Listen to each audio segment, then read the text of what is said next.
Good morning. Day 2 of 100 videos in 100 days. I went to bed last night, lots of energy, was having fun, was excited, but I wasn't sure what I was going to say today. Day 2 is not a good sign, right? And I know everyone in my house is a little sick, fighting off a cold, a little grumpy, a little crusty, a little tired. I had a wonderful morning with my kids, getting them ready for school, dropped my daughter off, dropped my son off. He was doing real well. And that's when the wheels fell off. He was sitting in his cubby and he was having a hard time getting his shoe on. And I try to not do too much for him. You know, if you sit there and you perpetually do the work for them, they don't learn. So he's saying, well, I need you to help me get my shoe on. And I just said, Bud, you can do this. You do this every day, right? You don't need my help. You want my help. You can get it done. And he just had a meltdown. I don't know what it was, but he refused to put his shoe on. He was holding on to my leg. He wouldn't let me leave him at school. This is a very rare thing for him. It happens every now and then, but this was really rare for him. And he was just being belligerent, running to the door, wanting to go back to my truck, didn't want to go to school, big alligator tears, and being the outstanding father that I am, I got really upset. And I did the whole, I'm not doing this. Get back into your class. You're not coming home. You can put your shoe on. You don't need my help. Etc. And I'm trying to not look like a raving, arrogant ass in front of my, son's classmates and stuff. So I'm trying to keep my voice down, and he's just not moving. Like, it's just a deadlock. And I said, if you don't get this done, man, there's going to be there's going to be consequences. You'll be grounded, or he's got a leap pad learning thing, and that's usually the first thing to go if he's acting out, and it usually works. And he wasn't moving, and he just was standing his ground, staring at me with tears and other stuff rolling down his face. And as I stood there, I thought, and this narrative happened maybe in a couple seconds, but I just thought, what am I going to do? Like, okay, I'm going to take him home and lock him in his room, as punishment for the day. Well, I don't lock him in his room. That's not going to work. I can continue to try to bully this kid. I can walk away, and he's going to have a horrible day because that's the way it started. What am I going to do with this? And the only conclusion that I came to was I got down to his level and I gave him a really big hug. And I took some tactics from a book that I'm reading on how to deal with stubborn kids. And I just said, man, I totally get it. I totally feel how you feel. I'm frustrated and I'm tired and I don't really want to go to work either today. The problem is we have to, right? The problem is we have things we have to get done.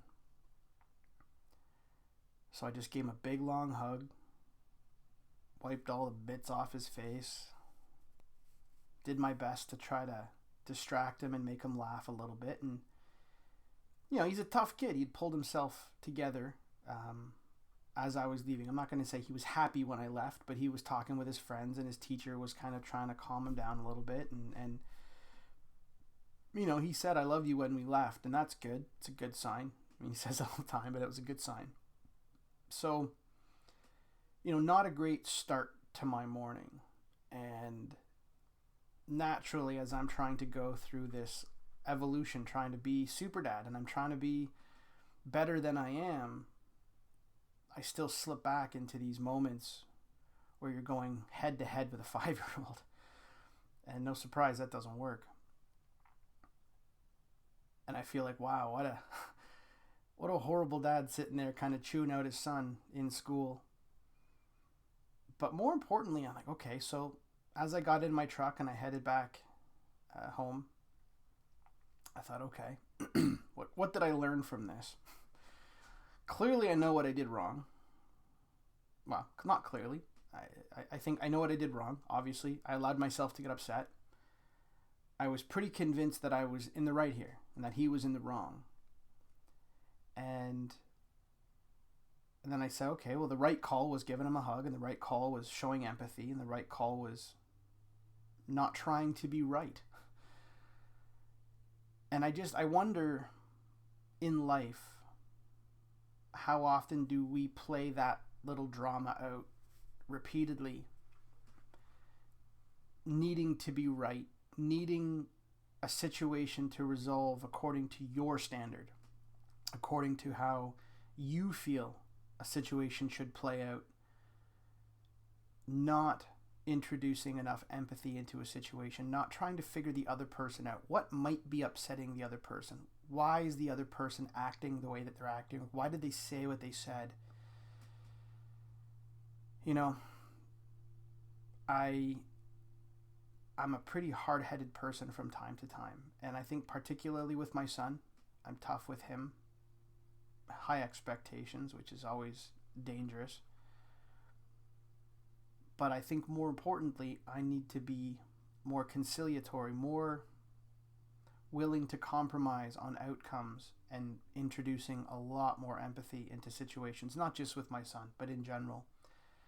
And I think whenever we're dealing with a conflict situation or a situation that isn't playing out how you'd hoped or according to your expectations, I think if we can steel ourselves enough to just think and slow down and reconnect with what's the point here? Is the point to resolve the conflict, or is the point to be right? Is the point to make all parties feel as good as possible, trying to create as much of a win-win situation as you can? Or is the point to hold the line no matter what and be a stubborn ass and walk away with the I sure showed him? Whether it's a 5-year-old or a coworker or a spouse or family or the person at the coffee shop or whatever, if you're trying to show them, if you're trying to be the guy who wins all the time, I think that's where the problems are coming from. So anyway, I've spent a bit of downtime today, over the lunch hour today, thinking about how did I let that situation get to that point? What do I think he needs, my son, in this situation? Why might he have acted that way, and how should I have acted differently? And trying to reflect on it. Is there lessons here that I can learn in life? So, I'll leave that there. I'm not in a great mood because of it, and I can't wait for his school to be done so I can go pick him up and we can have a good chat about it. Because he did some things wrong, and I did some things wrong, but I think we ended on a good note. But yeah, if you find yourself in a tough position, or if you find yourself constantly in conflict, maybe ask yourself, are you trying to win the situation, or are you trying to resolve the situation?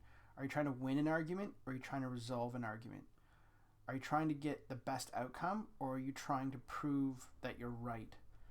And chances are good, if you're on the second half of those statements, you're going to be creating a lot more conflict in your life, but you're also going to be leaving a lot of good stuff on the table. So that's it for day 2. I hope you're having a wonderful day. It's a sunny, beautiful day here, but it's time for me to get back to work. I'll talk to you all very soon. Take care.